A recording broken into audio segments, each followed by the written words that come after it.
আল্লাহর রাসূল সাল্লাল্লাহু আলাইহি ওয়াসাল্লাম জন্মের ৭ম দিন তার দাদা আব্দুল মুত্তালিব তার আকিকার অনুষ্ঠান করেন এবং কুরাইশদের সকল নেতাকে সেই অনুষ্ঠানে দাওয়াত করেন আর তার নাম মুহাম্মদ রাখেন। আর এই সময় কুরাইশরা আশ্চর্য হয়ে আব্দুল মুত্তালিবকে প্রশ্ন করলেন, হে আবুল হারিস, এটি ছিল তার উপনাম, আপনি এই ধরনের নতুন নাম কেন রাখলেন যা আপনার কওমের কেউ কোনোদিন রাখেনি? নবীজি সাল্লাল্লাহু আলাইহি ওয়াসাল্লাম জন্মের কিছুদিন পূর্বে বনি ইসরাইলি আলেমরা বলেন, অতি শীঘ্রই মক্কায় এক শিশু জন্মগ্রহণ করবে যার নাম হবে মুহাম্মদ, সেই হবে আখেরি নবী। আর এই আশায় তখন অনেক অভিভাবক তাদের শিশুর নাম মুহাম্মদ রাখেন, তবে পরবর্তীতে তারা কেউ রিসালাতের দাবি করেনি। আর তার নাম মুহাম্মদ রাখার আরও একটি কারণ হলো, একদিন আব্দুল মুত্তালিব স্বপ্নে দেখেন তার পিঠ থেকে একটি শিকল বের হয়ে তার 4টি মাথা চারদিকে চলে যায়। প্রথম মাথাটি আসমানের দিকে, দ্বিতীয় মাথাটি জমিনের দিকে, তৃতীয় মাথাটি পূর্ব প্রান্তের শেষ প্রান্তে এবং চতুর্থ মাথাটি পশ্চিম প্রান্তের শেষ প্রান্ত পর্যন্ত ছড়িয়ে পড়ে। পরে সেই শিকলটি একটি বৃক্ষে পরিণত হয়। তিনি সেই বৃক্ষের পাতায় পূর্ব পশ্চিমের সকল মানুষকে জড়িয়ে থাকতে দেখেন। আর তিনি কিছু সংখ্যক কুরাইশদেরও দেখতে পান। এরপর তিনি আরও দেখতে পান কিছু কুরাইশরা সেই বৃক্ষ কাটতে আসছে। ঠিক এমন সময় তিনি দেখেন এক সুদর্শন যুবক তাদের বাধা দিচ্ছে।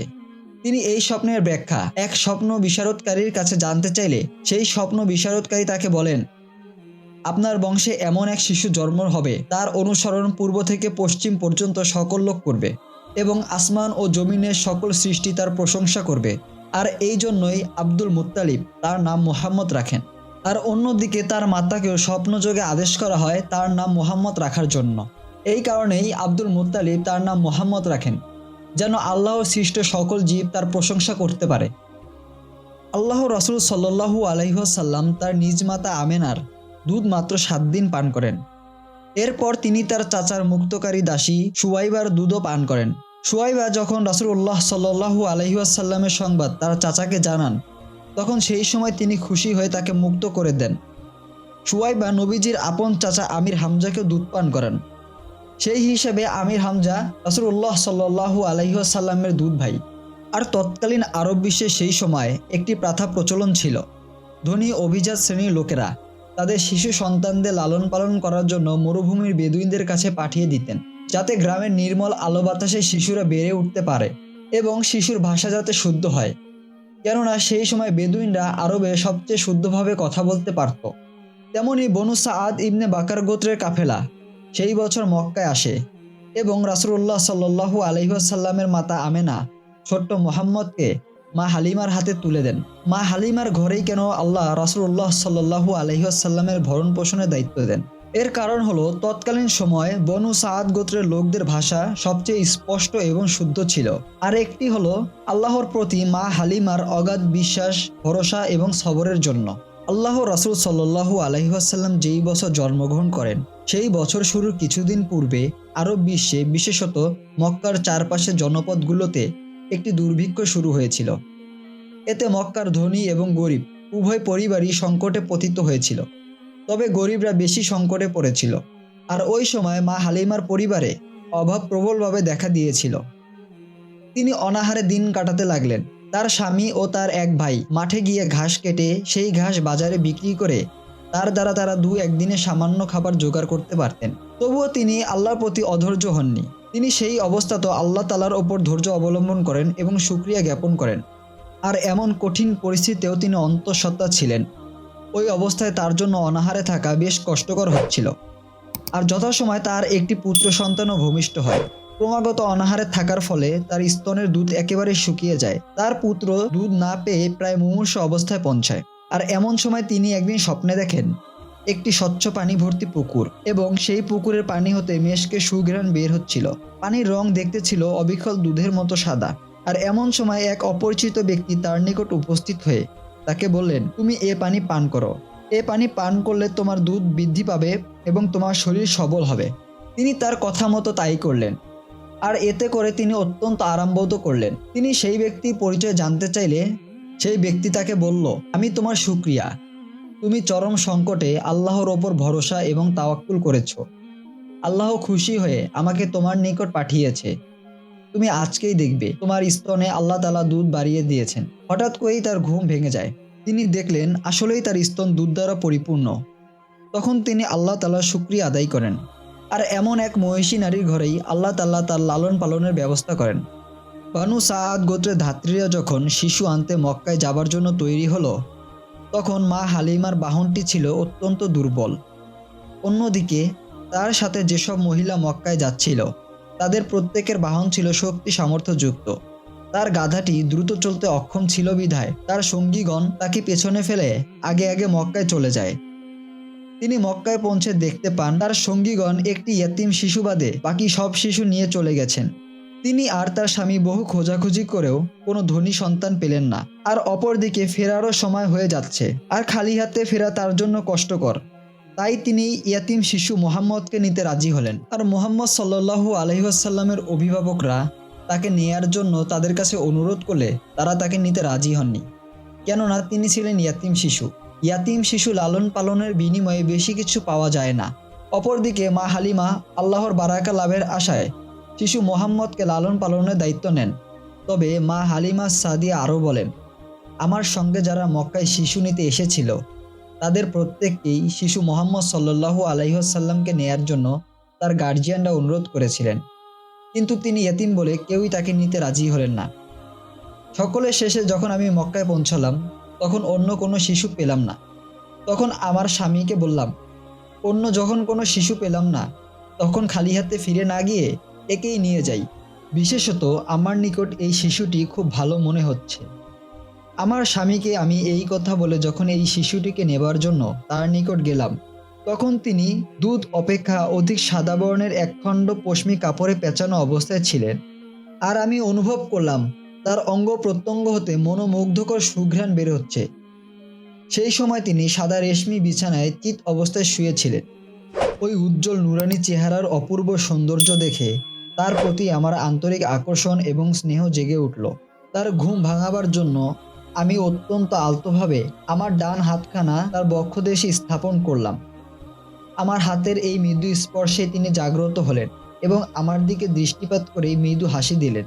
আমি তার দিকে দৃষ্টিপাত করে দেখতে পেলাম তার নেত্র যুগল হতে এক অপূর্ব নূর বিচ্ছুরিত হয়ে আসমানের দিকে উঠে যাচ্ছে।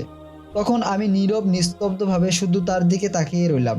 মা হালিমা আরও বলেন, আর এই অবস্থায় দেখে তার প্রতি আমার ভালোবাসা যেন আরো বেড়েই চলছিল।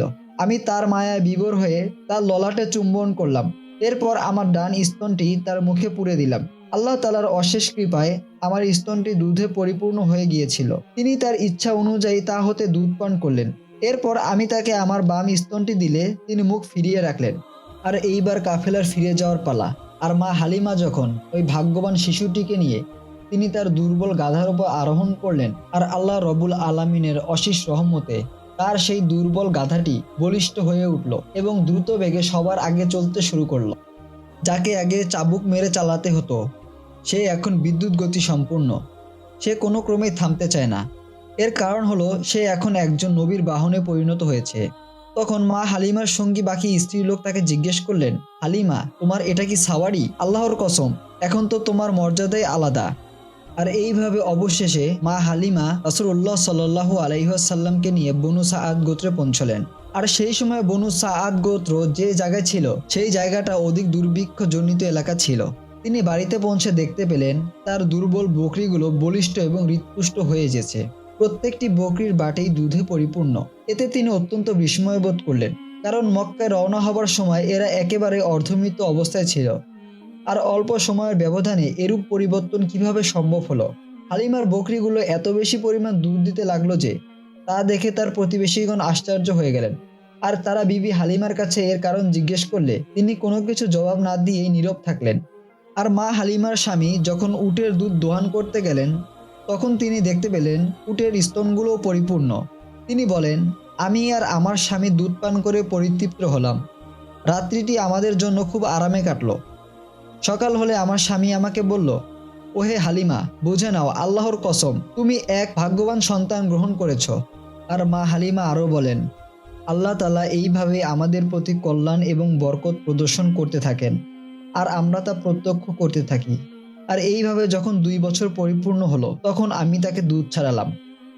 আর এইভাবে 2 বছর পর যখন মা হালিমা শিশু মোহাম্মদ সাল্লাল্লাহু আলাইহি ওয়াসাল্লামকে নিয়ে মক্কায় এলেন, তার উদ্দেশ্য মা আমিনার হাতে তার আমানত বুঝিয়ে দিবেন। রাসূলুল্লাহ সাল্লাল্লাহু আলাইহি ওয়াসাল্লামের কারণে আল্লাহ তাআলা মা হালিমাকে যে বরকত এবং কল্যাণ দান করেছিলেন, সেই জন্য তিনি মা আমিনার কাছে আবদার রাখলেন তিনি এই ভাগ্যবান ইয়াতিম শিশুটিকে যেন আরও কিছুদিনের জন্য তার কাছে রাখা হয়। তখন মক্কায় মহামারী দেখা দিয়েছিল। আরেকদিকে মা হালিমার অসাধারণ আগ্রহে মা আমিনা তার আবেদন মঞ্জুর করলেন এবং আরও কিছুদিনের জন্য তার শিশুকে তার কাছে রাখার অনুমতি দিলেন। মা হালিমা আনন্দ চিত্তে তাকে নিয়ে বনু সাআদ গোত্রে ফিরে আসলেন। কয়েক মাস পর তিনি তার দুধ ভাইয়ের সাথে জঙ্গলে বকরি চড়ানো শুরু করলেন। রাসূলুল্লাহ সাল্লাল্লাহু আলাইহি ওয়াসাল্লাম মা হালিমার ঘরে থাকাকালীন সময় মা হালিমা তার বহু আশ্চর্যজনক মোজেজা দেখেন। তার স্বামী এমনকি সমস্ত তায়েববাসী অবাক বিস্ময়ে ভাবছিলেন যে বিবি হালিমার ঘরে যে দুধপানরত শিশুটি আছে সে কোনো সাধারণ শিশু নয়, আর এর ভিতরে বিরাট কোনো অসাধারণ লুকিয়ে আছে, আর তা যথাসময়ে প্রকাশিত হবে। রাসূলুল্লাহ সাল্লাল্লাহু আলাইহি ওয়াসাল্লাম মা হালিমার প্রথম দিন হতেই ডান স্তনের দুধই পান করতেন, কোনো দিন বাম স্তনের দুধ পান করতেন না। তার মুখে তা দিলে তা তিনি ফিরিয়ে রাখতেন। এতে অনেক ওলামায়ে কেরামরা বলেন, মহান আল্লাহ তাআলা তার প্রিয় হাবিবকে হেলাম দ্বারা জানিয়ে দিয়েছিলেন যে অন্য স্তনটি পান করার জন্য তার আরও এক অংশীদার ভাই রয়েছে। সম্ভবত সেই কারণেই তিনি ডান স্তনের দুধ পান করতেন এবং বাম স্তনটি তার ভাইয়ের জন্য রেখে দিতেন। রাসূলুল্লাহ সাল্লাল্লাহু আলাইহি ওয়াসাল্লাম মা হালিমার ঘরে থাকাকালীন সময় তার প্রতিবেশীগণ লক্ষ্য করেন ওই শিশুটি আগমন করার পর তার বকরি যেখানেই যায় সেখানেই ঘাস জন্মায় এবং খুবই অল্প পরিমাণ ঘাস খেয়েই তার বকরিগুলোর পেট ভরে যায়, অথচ সারাদিন মাঠে চড়েও অন্য বকরিদের পেট ভরে না। আর এই অবস্থার ফলে বিবি হালিমার বকরিগুলো যে মাঠে চড়াতে নেওয়া হতো অন্যান্যরাও তাদের বকরিগুলো সেই মাঠে নেওয়া আরম্ভ করলো। এতে অবশ্য ফলও দেখা যেতে লাগলো। আর রাসূলুল্লাহ সাল্লাল্লাহু আলাইহি ওয়াসাল্লামের বরকতের ফল বিবি হালিমা তো পেলেনই, তার অংশীদার তার প্রতিবেশীগণ হয়ে গেল। বিবি হালিমা দেখলেন বৃষ্টি না হবার কারণে যে সকল ফল গাছ এবং শাকসবজি প্রায় শুকিয়ে যাচ্ছিল সেগুলো এখন তরতাজা হয়ে উঠেছে। দীর্ঘদিন ধরে অনাহারে থাকার ফলে বিবি হালিমার দেহ একেবারে কঙ্কালসার হয়ে গিয়েছিল। তিনি এখন হৃষ্টপুষ্ট এবং সবল হয়েছেন। তার স্বামীও আগের চেয়েও অনেক বেশি শক্তিশালী এবং স্বাস্থ্যবান হয়েছে। তার যে সন্তানটি জন্মের সময় দুধের অভাবে একেবারে জীর্ণশীর্ণ ও হাড্ডিসার হয়েছিল সেও এখন অত্যন্ত মাংসল এবং মোটাতাজা শিশুতে পরিণত হয়েছে। আল্লাহ রাব্বুল আলামিনের কি অপার মহিমা। এই শিশু তায়েফে আসার পর এখানে মুষলধারে বৃষ্টিপাত হয়ে মৃত তরুলতাগুলো প্রাণ ফিরে পেল। এক কথায় এই শিশুর বরকতে সমগ্র তায়েফ একেবারেই পরিবর্তন হয়ে গেল। তায়েফের সমস্ত অভাব অনাটন দূর হয়ে এখন তায়েফ এক সচ্ছল এবং সমৃদ্ধ এলাকায় পরিণত হলো। এবং রাসূলুল্লাহ সাল্লাল্লাহু আলাইহি ওয়াসাল্লাম যে রহমাতুল লিল আলামিন তার প্রথম নিদর্শন শিশু অবস্থাতেই প্রকাশ পেয়ে গেল।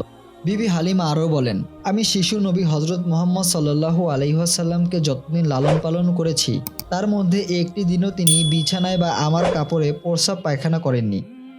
তার পায়খানা বা প্রস্রাবের বেগ হলে আমি তার বিভিন্ন লক্ষণ দেখে তাকে বাইরে নিয়ে যেতাম এবং তার হাজত সারিয়ে তাকে আনতাম।